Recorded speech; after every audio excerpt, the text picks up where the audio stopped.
Pitchers and catchers report today, and the Braves have a lot of questions that they need to answer. Let's talk about it.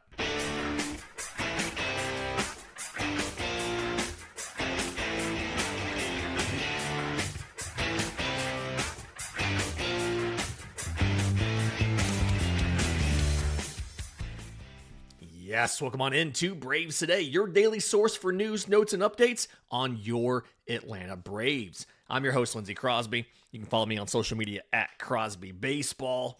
You can find all my written work, bravestoday.com. That's the Braves Today Substack, as this is both a podcast and a newsletter. We're probably part of the Believe Podcast Network, presented to you by FanDuel. Download the FanDuel app or go to fanduel.com to get started. Pitchers and catchers are coming into camp today, Monday, February 9th, ahead of Atlanta's first organized workout on Tuesday. Given that several players are going to be appearing in the World Baseball Classic, and to remind you, Ronald Acuna Jr. is on Team Venezuela, and Team Netherlands has Jurickson Profar, Ozzy Albies, and Chadwick Tromp, those position players are expected into camp pretty soon too. Most of them typically try to get there early and get prepared before they head to WBC camp and everything. And there's going to be quite a few things that we're looking for from the Braves this spring, right?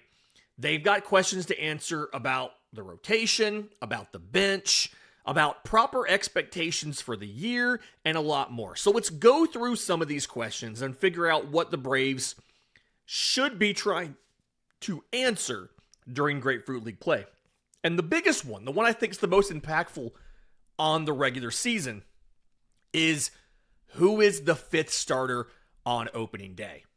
Because I've noticed we all, and by we, I mean Braves, the Braves ecosphere, the Braves content creation ecosphere, right? We've all kind of assumed that Bryce Elder is the number 5, and Hurston Waldrep started the year in Gwinnett. And let's talk about, is that actually the right decision to make or not? And I know, shout out to Jake Mastriani, my friend and host of Locked On Braves. He talked about this a little bit last week. It shouldn't automatically be a given that Hurston Waldrep starts the year in Gwinnett. Let's talk about the reasons for and against, and then conversely, the reasons for and against Bryce Elder. We're going to start with Waldrep, because if you're doing this conversation from strictly a baseball perspective, from what is the best possible rotation you can have on opening day, then Hurston Waldrep is part of your top 5. Chris Sale, Spencer Schwellenbach, Spencer Strider, who I've got a lot of thoughts on. That's coming in the newsletter and then later on in the podcast this week. And Ronaldo Lopez are your 1 through 4. They've essentially said that already, right? At the winter meetings, Walt Weiss said that they are treating Ronaldo Lopez as a starter. They've not had conversations about moving him to the pen. So let's put him in the starter group. From a purely baseball perspective, Hurston Waldrep should be your number 5. Last year, 10 appearances, 9 starts. Reminder, he is technically not the starter of the Speedway Classic because they resumed the game the next day. So 10 appearances, 9 starts, 2.88 ERA, 6-1 record, 55 strikeouts in 56 1/3 innings. Very, very good. Meanwhile, Bryce Elder, 8-11, 5.30 ERA in 28 games started, 131 strikeouts in 156 1/3 innings. Now, it is important to point out that Elder had some, I'm not going to say bad luck. That's the default, what we call it when somebody underperforms their ERA estimators. And I'm not going to say Hurston Waldrep had good luck, because apparently some people get really triggered by me using the word luck. But the random variance went against Elder last year. 5.30 ERA, his FIP was a 4.55. So like close to a run worse on his actual ERA than what he could control. Hurston Waldrep, by contrast, he had a 2.88 ERA and a 321 FIP, a slight overperformance, but not significant. Again, from a baseball perspective, it is very clear that if you want the best starting five on opening day, you are putting Hurston Waldrep in there. But I do think there are a few legitimate reasons to start Hurston Waldrep in AAA. The first one is just the roster math here, right? Hurston Waldrep is optionable. Bryce Elder is not. So if you give that final rotation spot to Hurston Waldrep, that means you either put Bryce Elder in the bullpen or you trade him or you lose him after he's DFA'd. I do think that matters because the Braves have consistently shown us a guy not having options that you want to retain does change how they build the roster. Again, best rotation on opening day has Hurston Waldrep. Best rotation for 162 games does not throw Bryce Elder away or move him to a less valuable role in the bullpen. Now, I know, again, Bryce Elder was not good last year. I am of the opinion that there is a very clear and obvious path for him to get better. I wrote about this on the newsletter back in late December. The article is called "What Does Atlanta Do with Bryce Elder?" And I kind of dove into some of what was good and what was bad for him last year. Like, for instance, his velocity. His average fastball velocity in the month of September was the hardest fastball velocity of his career. In 2023, his single hardest pitch was 93 miles an hour. In 2025, he threw 228 pitches at 93 or harder. He maxed out at 95.4 on September 24th against Washington, which, if I have this right, I believe was his final start of the year. And 4 of the 6 hardest pitches in his career were in that start. The very end of the season, he was throwing harder than he had ever thrown in his career. So the velocity has improved, and that does change things. Now, the flip side of that is Bryce Elder's velocity improvement means that his movement profile has changed a little bit, and especially on the slider.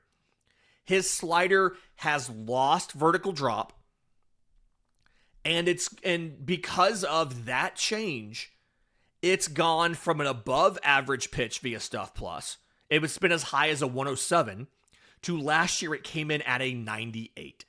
It was the only pitch that he had that was above average via Stuff Plus. And it has gone last year below average via Stuff Plus because it's lost some drop as it's coming in harder. So there are pros and cons with Bryce Elder. And because of that lost drop on the on the slider, the locations have been a little bit worse for Bryce Elder. Now, I also think some of that last year was, again, not bad luck, random variance going against him. Pitches that he threw in the middle third of the zone, middle in, middle away, or middle.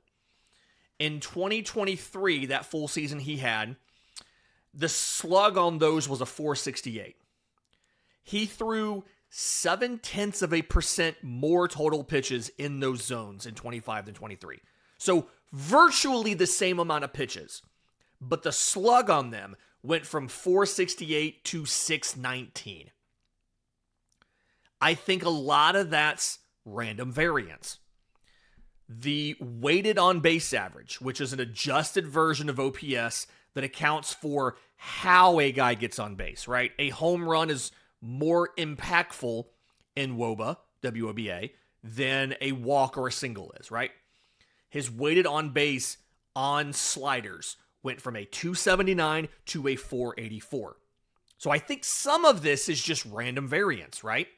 Same thing with Rise of Iglesias' slider. But starting Bryce Elder in the rotation, provided he can get, the provided some of that can regress to the mean, right? The small sample size fluky stuff can regress to the mean. And he can implement some of the very easy and obvious improvements that I've been asking for, like throw a gosh darn cutter already. My goodness, I don't know what it's going to take for you to finally do that. And there's some very simple and obvious corrections that Bryce Elder can make to maybe improve that a little bit.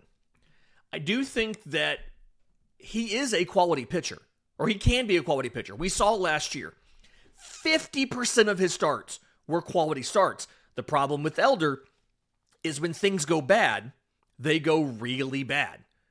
September 13th, 6 runs on 10 hits and 4 1/3. August 19th, 8 runs on 9 hits and 4 2/3. July 27th, 8 runs on 6 hits and 2 2/3.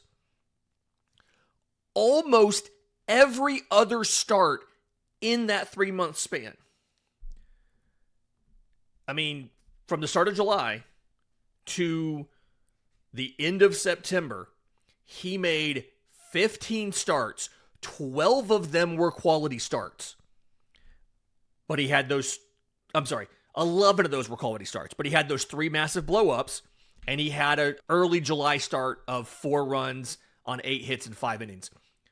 He finished with a 4.89 ERA because he had those giant blow-ups. Everything else was just about 6 innings or more with 3 runs or less. And a lot of those were 2 runs and 6 2/3 in Cincinnati versus the Reds. 7 innings of no earned runs, 1 unearned run in Chicago versus the Cubs. The flip side of this that is important to mention is Hurston Waldrep.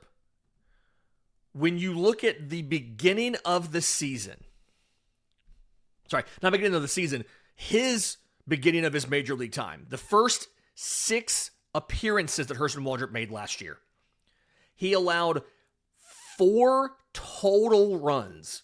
It's a 1.01 ERA. That was the second best 6-game stretch for any Brave starter last year, behind only Chris Sale.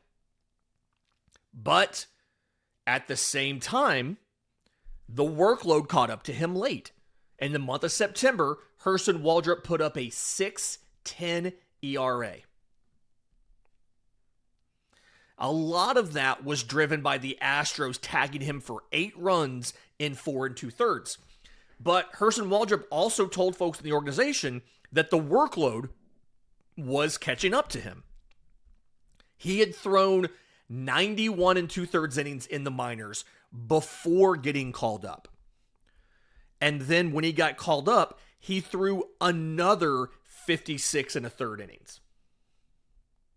So 155 innings on the season. It was the longest baseball season of his life, both from a time perspective and a workload perspective.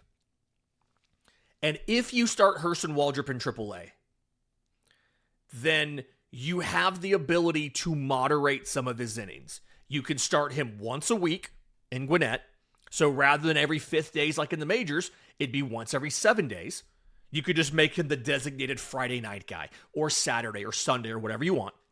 And you could even abbreviate those outings if you needed to, so that you can moderate his innings and allow him to be healthy for the stretch run in Atlanta. Now, I'm assuming he would be up pretty quickly either way. But even if you can shave off 2 or 3 starts off of the first couple months of the season, that would allow him to hopefully still be effective when October rolls around, assuming the Braves are in it. I don't know what direction the Braves are going to go. They're not afraid to let a guy play his way into an opening day role. AJ Smith-Shawver earned a job on opening day last year over Bryce Elder, although the difference was Bryce Elder still had an option. He doesn't this year. We'll see what happens. But either way, that to me is probably question 1 that the Braves need to answer this winter. But there are more. Let's talk about that next, right here on Braves Today.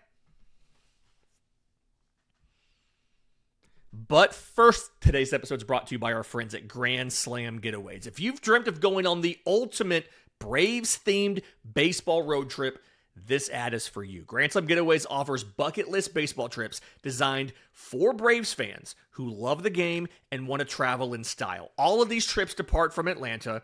They catch at least 2 road games. They include field level tickets, 3-star hotels, daily breakfast, and a full slate of ballparks. There's appearances by former MLB players, there's giveaways, fun side trips, Louisville Slugger Museum, Bull Durham filming locations, and more. Maybe you want to take, it's a parent-child summer adventure. Maybe you're retired and this is how you want to spend a week or so. Maybe you're just a baseball nut and this is your yearly vacation you take off of work. Either way, stress-free way to hit the road with fellow fans. 3 different trips you can choose from. Florida in May, Midwest in June, Northeast in July, all timed to match up with Braves road games. So go to grandslam-getaways.com to reserve your spot now with a small deposit and make this summer a Grand Slam. Again, grandslam-getaways.com to let the baseball adventure begin. Welcome back to Braves Today. Lindsey Crosby. On the day that pitchers and catchers report, we've got a couple things that we need to answer. We need to figure out about the 2026 Atlanta Braves. And one that is not nearly as impactful, but still matters, is how the Braves build a bench. Okay? We all know the position players on opening day, right? We know that your outfield is Ronald Acuna Jr., is Jurickson Profar, is Michael Harris, and is Mike Yastrzemski. Now, you face a lefty on opening day, so and Cole Reagans, probably.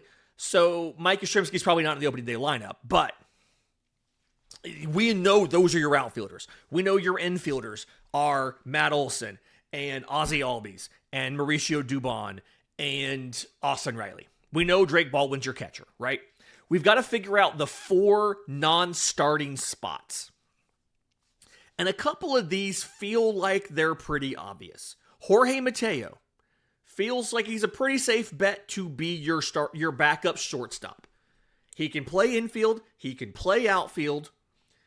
He's a good defensive shortstop. They signed him in response to Ha-Seong Kim not being available. So, feels pretty safe to assume he's going to make the opening day roster, barring an injury or falling on his face. It's also pretty safe to assume that Eli White, again, barring an injury or him falling on his face, is going to make the roster as the other backup outfielder.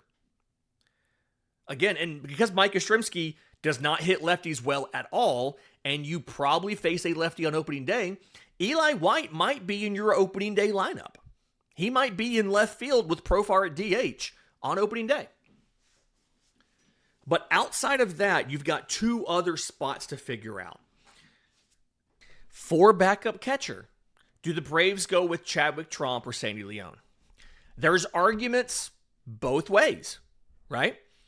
For Chadwick Tromp, he's a guy that Atlanta has clearly been okay with on the roster before. He's gotten playtime with the Braves in 22, in 23, in 24, and in 25. Now, it's not a lot of time. It's 80 plate appearances across 28 games. He hit .234 in that span. But the point is, they have felt okay enough with him to give him 28 games at catcher.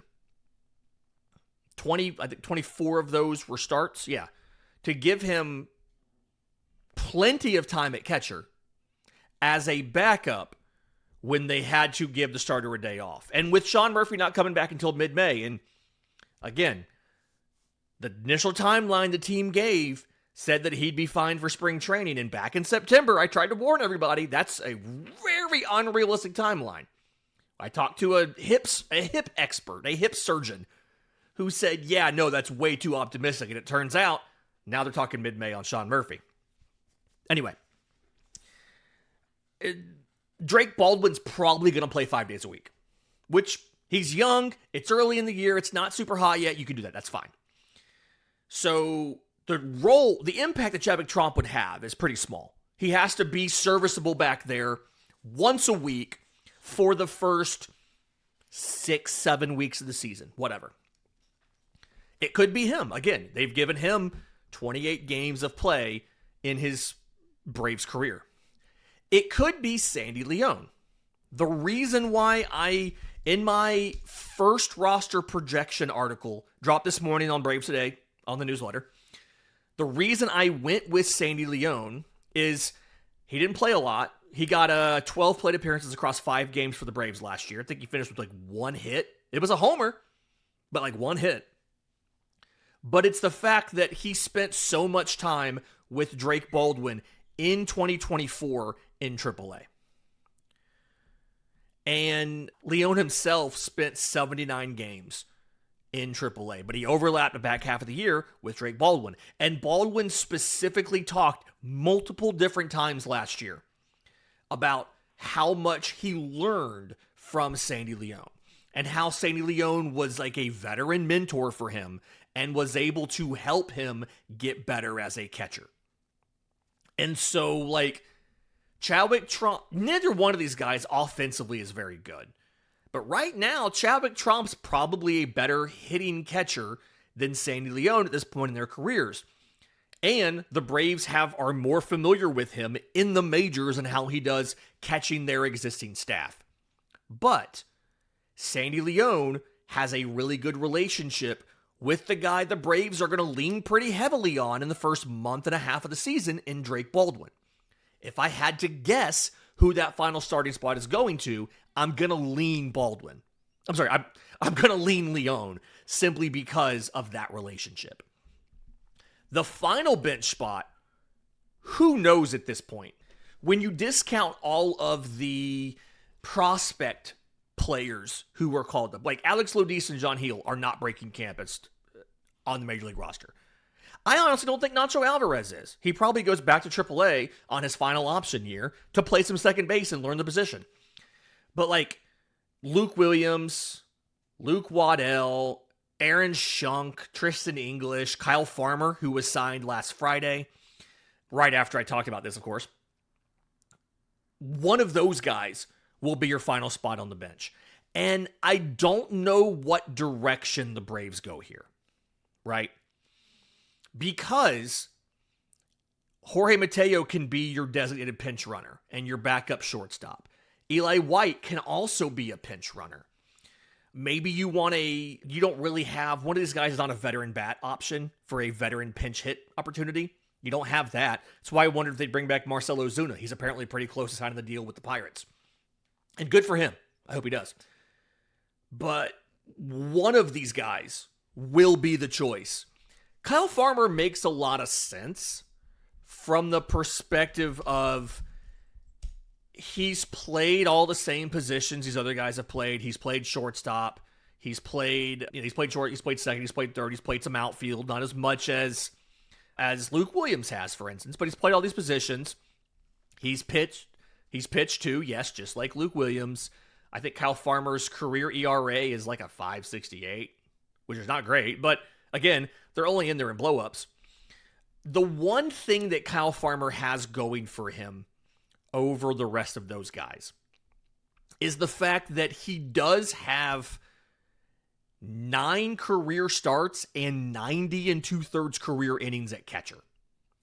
And if you get into a situation where you are playing Drake Baldwin at DH with Sandy Leon or Chadwick Tromp or whoever behind the plate, having a guy who can play catcher at the major league level, just for as an emergency situation, is useful. So, I don't know who gets the spot. Kyle Farmer feels as likely as anybody. We'll see what happens. But there's a few more questions about the team, and a lot of them kind of, I think at this point, are non-roster related. And hopefully these get answered in spring training. We'll talk about those next, right here on Braves Today. But first, today's episode is brought to you by our friends at Encase Cards. Custom card manufacturer. These guys are awesome. I love what they do. Go to encasecards.com, N-C-A-S-E cards.com. Upload your source photos. U Sports is the obvious application, but it can be anything. This can be how you ask somebody to be your best man in your wedding. This can be gifts for grandkids, whatever it is, family photos, winners and losers of your fantasy football league, whatever. You upload your source photos, you choose holographic options, graphics options, all of that to design your card online the way you want it. If you like it, You send it to their printers, they print it on high quality cardstock, they slab it, and they ship it to you inside of a plastic frame that doubles as a stand. Code BRAVES today will get you 20% off your order. That's Encase Cards, NCASEcards.com. Promo code BRAVES today. Final segment of Braves today, Lindsey Crosby. And let's be clear, a lot of those roster questions I just mentioned, your fifth starter, your bench configuration, who in your bullpen, which of these bullpen arms get jobs, none of those things will make or break the season, right? You go to FanDuel right now, Braves have the fourth best odds of winning the World Series at plus 1,400. It's Dodgers, Yankees, Mariners, and Braves. The Braves have pulled ahead of the rest of the division. Phillies at plus 1,600, all that stuff. And I think it's because Vegas understands like how Atlanta's raised the floor, and a lot of your major questions are answered, right? Like New York's trying to figure out, can their first and third baseman be adequate defensively? Atlanta's talking about who is your backup catcher you'll play once a week, and who is the last man on your bench. But there are a couple other questions that we need to figure out in spring, or at least we'll get some insight into in spring. The first one for me is the coaching staff, right? You've almost completely overhauled the coaching staff. The only carryovers from last year is Tim Hires is still a hitting coach. Eddie Perez is still a major league coach. There's not an official definition as to what he does, but a major league coach. And then Walt Weiss gives you continuity because he moved from bench coach to manager. But outside of that, you're adding a lot of new pieces. I have talked ad nauseum at this point about Jeremy Hefner. Somebody criticized me on Friday for it. But new pitching coach with a new way of doing things. Again, hitting coach is the same. You did change the assistant. Darnell Coles is your new assistant hitting coach. You brought back a catching coach. That used to be Sal Fasano's role, and they eliminated it when he left and went to the Angels. They've now brought it back. Dustin Garneau is now your catching coach. New bench coach, Tony Mansolino. Tommy Watkins at third base. Antoine Richardson at first base is the big one for me. Okay? Ronald wants to steal a little bit more. When Ha-Seong Kim is back, he wants to get back to stealing bases like he did when he was at his best. And you have a lot of guys with a lot of really good speed. Yes, Eli White and Jorge Mateo are among the fastest players in baseball. But like Mauricio Dubon, 65th percentile, 28 feet per second sprint speed, right? Austin Riley's speed is underrated. He's surprisingly fast for a big boy. 28.2 feet per second was his average last year. And Antoine Richardson was able to get the slowest roster in baseball by average sprint speed last year in the New York Mets as one of the best base running rosters in baseball. And those two things are not directly correlated. You don't have to be speedy to run the bases well. But if you are an overall fast team, like the Brewers, one of the fastest teams in baseball on average, and they were the best base running team in baseball. But the speed certainly helps. And he was able to overcome some of those speed deficiencies. Like Juan Soto is one of the slower outfielders in baseball.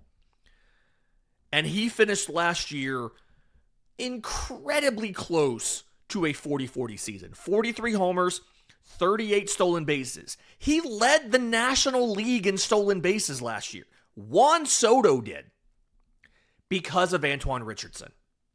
So I'm really curious in spring to see some of the things that Antoine Richardson has done really well.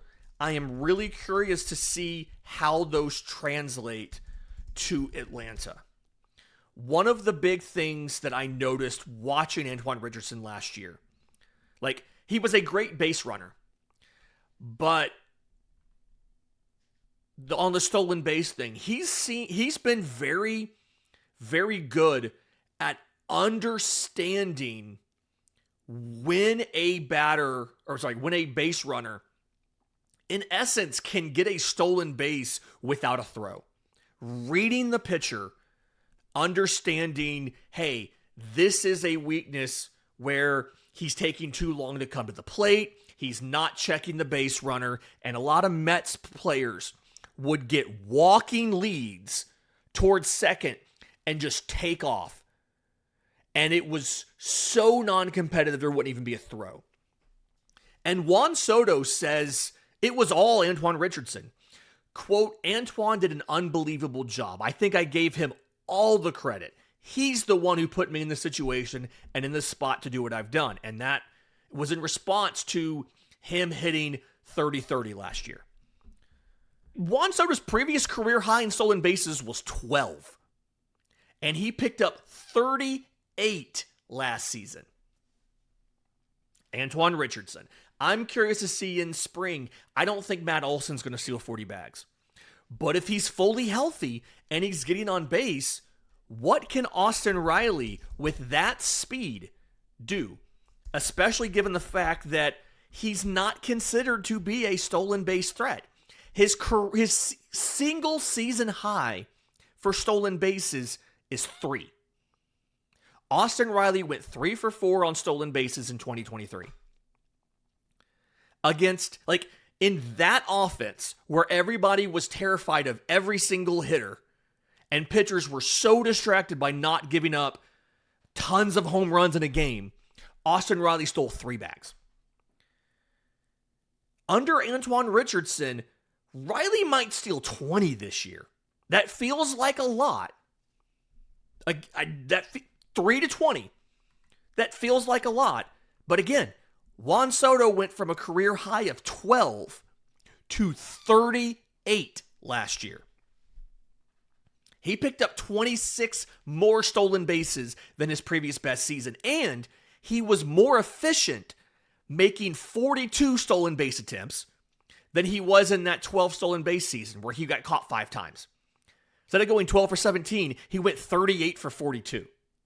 So I'm curious to see what Antoine Richardson does with these guys in spring training. Does he have them running more? Does he have them taking bigger leads? Does he have them going more for walking leads versus one-way leads? I really want to see some of the in-depth base running stuff here.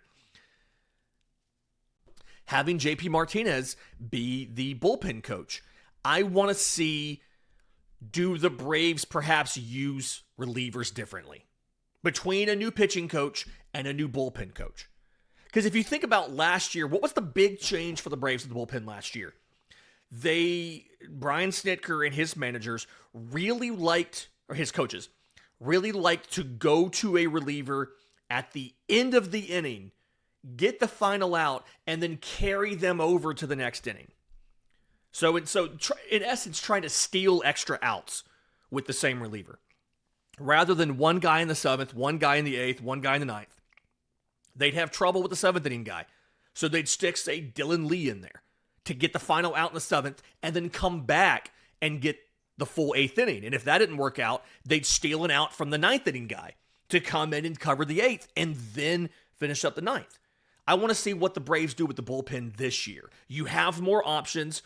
It feels like you can trust more of these options than you could trust last year. Because remember, last year, you lost AJ Minter, you lost Joe Jimenez, you lost Grant Holmes out of the pen, you lost Jesse Chavez. You lost arguably 4 of your top 6 relievers last season. Going into last year, and we saw how the bullpen struggled. So I want to see how they use the bullpen differently. And I think the final thing that I'm wondering, and we won't really get a lot of answers to this in spring training, but I want to see how the team adjust to the WBC players who were gone, right? Again, Trump, Profar, and Albies, and then Ronald Acuna. But I also want to see what those players do when they come back. I want to see what Ozzy Albies looks like with a competitive spring in the WBC under his belt. Same thing with Profar. I want to see, who do the Braves give playtime to while those guys are gone? Who plays a bunch of second base while Ozzy's out of camp? Who plays corner outfield while Profar and Acuna are at a camp? And then what do those players do when they come back? So that's kind of what I'm watching for spring training. I'm sure I missed some things. Let me know what you're wanting to watch. If you're on YouTube, you can leave a comment in the comment section of the video. If you're on social media, I'm on X at Crosby Baseball. Heck, you can even email us, contact@bravestoday.com. Speaking of Braves Today, subscriptions over there, free or paid, help us out a ton, help fund everything we're doing over here. But other than that, please like the video, please subscribe, and we'll see you next time. This has been Braves Today.